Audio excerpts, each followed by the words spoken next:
Pierre Fabre à guichet fermé pour célébrer ce joueur Benramin Ourda-Pileta qui prendra la direction de l'ASM Clermont-Auvergne la saison prochaine. Castres jouera en top 14 pendant que Perpignan doit réaliser un exploit tout en regardant ce qu'il se passe à Pau face à Montpellier. Le moins que l'on puisse dire dans ce début de match, c'est qu'il y a beaucoup de tension. Il y en aura tout au long de la rencontre et Benramin Ourda-Pileta va enquiller les 3 premiers points dans un stade en ébullition, coloré. Un peu chaud quand même, le stade par moment dans cette rencontre. Les Catalans commettent des fautes, ils sont pris par la patrouille arbitrale.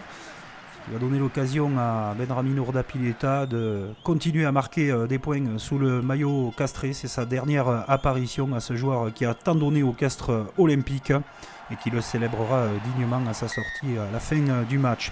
Mais les Catalans, dans tout ça, un petit peu maladroits. L'Autrian va prendre un carton jaune. Et sur cette action, les Castrés vont trouver la faille. En repartant tout seul, Jérémy Fernandez, comme un grand, marque ce premier essai pour les Catalans. On voit sur le ralenti que monsieur l'arbitre a bien fait de laisser jouer l'avantage. Le ballon est remis en jeu en avant. Il est profitable au demi de mêlée du Castres olympique qui score.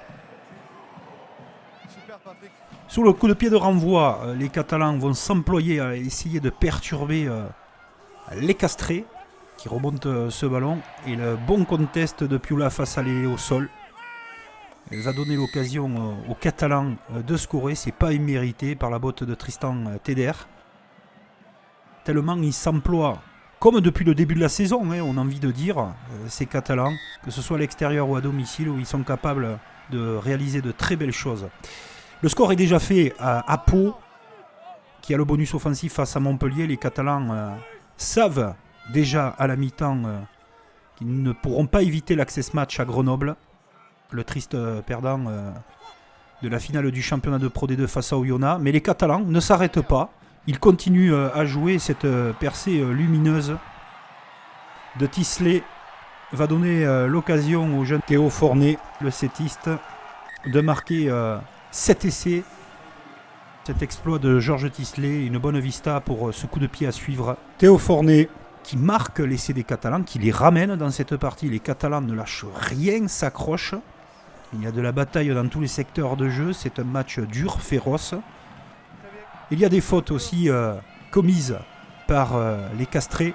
Et Matteo Rodor donne pour la première fois l'avantage au peuple catalan qui y croit dur comme fer, même s'ils connaissent le résultat. Mais le comportement des Catalans est excellent. On va arriver à la 79e minute de jeu.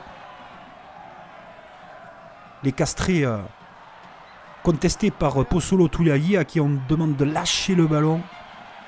Et là, la dernière douceur de Benramin Ourda-Pileta pour Antoine Zegdar, qui libère le Castres olympique dans ce match très serré.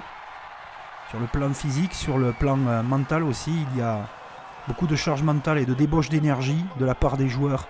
Les Catalans se sont accrochés, ils vont s'incliner. Ils l'ont fait de la meilleure des manières pour préparer ce match couperé à Grenoble. Ils pourront compter aussi sur leur public fidèle et surtout le grand hommage à ce joueur. On en parlait en début de résumé. Patrick Arletaz un petit peu agacé par cette rencontre. Et le public catalan sera là pour soutenir ces joueurs.